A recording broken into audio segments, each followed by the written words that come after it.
Okey, baru selesai pasang pump solar bajet. Pump solar bajet ni dekat kebun saya lah. Ni pump solar bajet. Dia punya bawah dia dekat, tak adalah tinggi sangat. Kali ni tak ada tinggi sangat. Nampak tak tong biru tu kan? Kat situ lah kolam dia. Naik lebih kurang 45 meter lah. Lebih tinggi daripada rumah saya yang pertama tu. So dia naik agak kuat juga. Sedangkan solar matahari tak adalah direct. Tapi alhamdulillah naik dengan begitu kuat lah. Ni memang bajet punya. Bajet punya. Okay, sekarang pukul 12.30. Pump baru masuk. Pump air baru masuk, baru siap pasang. Kita tengok sampai pukul berapa dah akan full lah. Okay, sekarang pukul 12.30.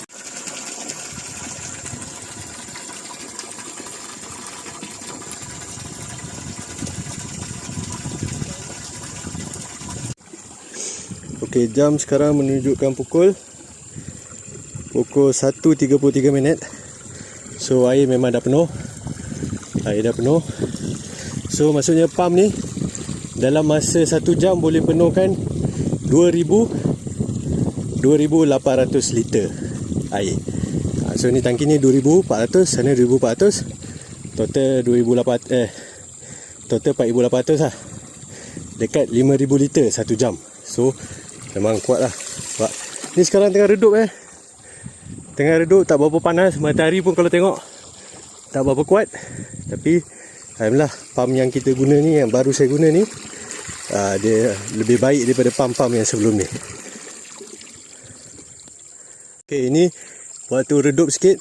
Nampak air dia tak berapa kuat, tapi dia jalan lah. Walaupun dia tak berapa kuat, tapi dia still jalan. Ni sedang redup lah. Ni betul-betul redup. Memang kat sini memang tak striking lah panas dia. Nanti masa matahari kuat, dia akan kuat. Nampak? Okay, matahari start kuat nampak? Dia kuat macam tu.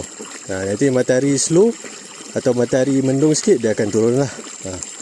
So pump ni memang kuat lah. 5,000 liter 1 jam. Alright.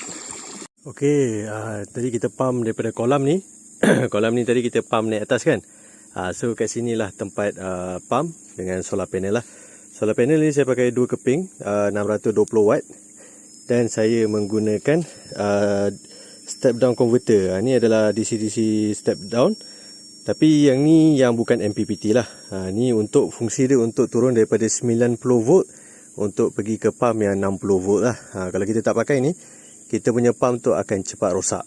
Jadi kita pakai ni. Dan saya dah install benda ni dekat saya punya